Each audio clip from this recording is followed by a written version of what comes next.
Chapter 11. And now thou didst stretch forth thy hand from above, and didst draw up my soul out of that profound darkness, because my mother, thy faithful one, wept to thee on my behalf more than mothers are accustomed to weep for the bodily deaths of their children. For by the light of faith and spirit which she received from thee, she saw that I was dead. And thou didst hear her, O Lord.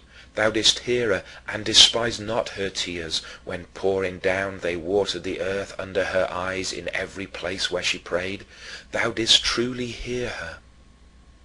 For what other source was there for that dream by which thou didst console her, so that she permitted me to live with her, to have my meals in the same house, at the same table, which she had begun to avoid, even while she hated and detested the blasphemies of my error?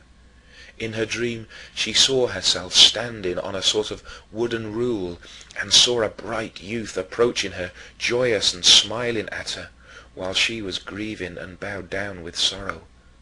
But when he inquired of her the cause of her sorrow and daily weeping, not to learn from her but to teach her, as is customary in visions, and when she answered that it was my soul's doom she was lamenting, he bade her rest content, and told her to look and see that where she was there, I was also.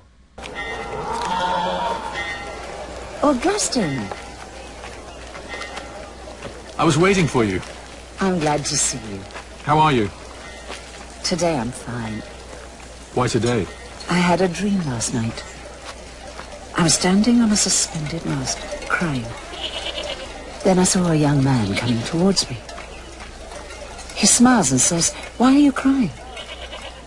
"For my son," I respond.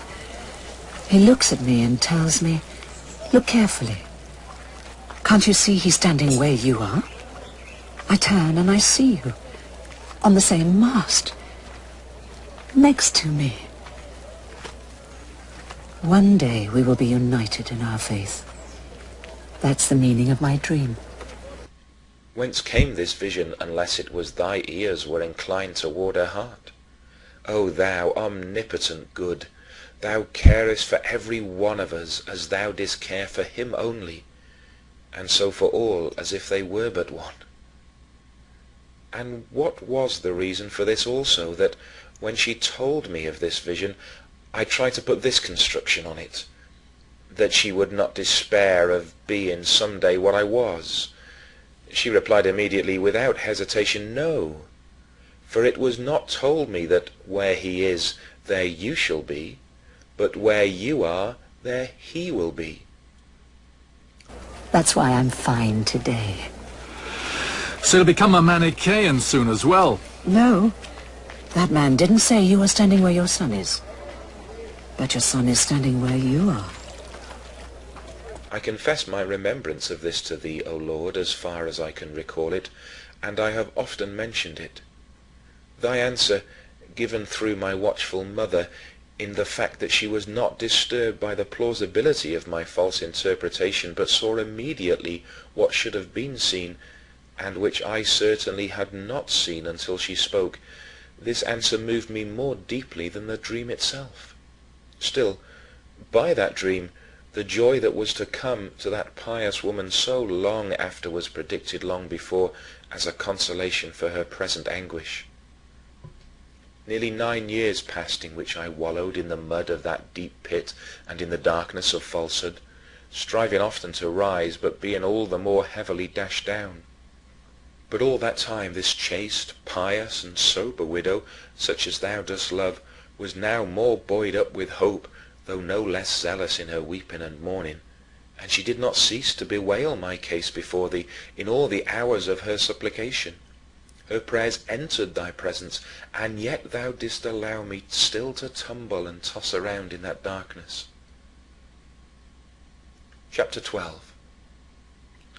Meanwhile, thou gavest her yet another answer, as I remember, for I pass over many things, hastening on to those things which more strongly impel me to confess thee, and many things I have simply forgotten. But thou gavest her then another answer, by a priest of thine, a certain bishop reared in thy church and well versed in thy books. When that woman begged him to agree to have some discussion with me, to refute my errors, to help me to unlearn evil and to learn the good, for it was his habit to do this when he found people ready to receive it, he refused, very prudently, as I afterward realized. For he answered that I was still unteachable, being inflated with the novelty of that heresy, and that I had already perplexed divers inexperienced persons with vexatious questions, as she herself had told him. But let him alone for a time, he said, only pray God for him. He will, of his own accord, by reading, come to discover what an error it is, and how great its impiety is. He went on to tell her at the same time how he himself as a boy had been given over to the Manichaeans by his misguided mother, and not only had read but had even copied out almost all their books. Yet he had come to see, without external argument or proof from anyone else, how much that sect was to be shunned, and had shunned it.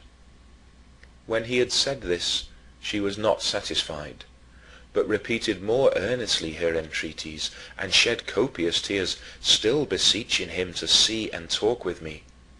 Finally the bishop, a little vexed at her importunity, exclaimed, "Go your way.